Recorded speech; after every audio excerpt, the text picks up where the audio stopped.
Nakatakdang tumungo si Pangulong Rodrigo Duterte bukas sa bansang Myanmar para sa kanyang kauna-unahang official visit sa nasabing bansa. Ito'y para palakasin pa ang ugnayan ng dalawang bansa. Mula sa Naypyidaw, Myanmar, may live report si Jorvis Manahan. Jorvis? Yes, Rocky, excited na ang Filipino community dito sa Myanmar para sa pagdating ni Pangulong Rodrigo Duterte. Bukas kasi nakatakda siyang bumisita dito para sa isang official visit. Marami siyang activities na naka-line up, kabilang na diyan ang isang bilateral meeting kasama si Myanmar President U Tin Jo. Magkakaroon din ng pulong si Pangulong Duterte kasama ang pinakasikat na personalidad sa kasaysayan ng Myanmar na si Aung San Suu Kyi na ngayon ay state councilor na nila. Bukas ng hapon siya inaasahan na lalapag dito at haharap sa Filipino community. Hindi naman masyadong malaki yung Filipino community dito sa Myanmar. Sa katunayan ay nasa 1,800 na Pinoy lamang at karamihan sa kanila ay nandoon pa sa Yangon.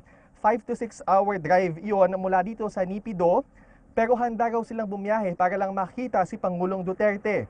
Handa na rin ang media delegation at ang mga opisyal ng PCOO para sumalubong sa pagdating ng ating Pangulo. Sa katunayan, kanina ay naglibot kami dito at nakakita tayo ng maraming mga Philippine flags at mga banner welcoming the President. Bukas ay Sunday meeting with the Filipino community at sa Monday naman ay magkakaroon siya ng meeting with Myanmar officials. Kahapon naman ay nakapanayam ng RTVM si Philippine Ambassador to Myanmar na si Ambassador Alex Chua. Sinabi niya na mahalaga ang pagbisita ni Pangulong Duterte dito dahil sineselebrate ngayon ang 60 taon ng bilateral relations ng Myanmar at ng Pilipinas. Mahalaga rin daw ito sa pagpapalakas ng ugnayan ng dalawang bansa, lalo na tayo ang chairman ng ASEAN. Katulad ni Pangulong Duterte, ang president ng Myanmar na si U Tin Jo ay kakakahala lamang din noong taong 2016, kaya mahalaga daw ang suporta ng isa't isa.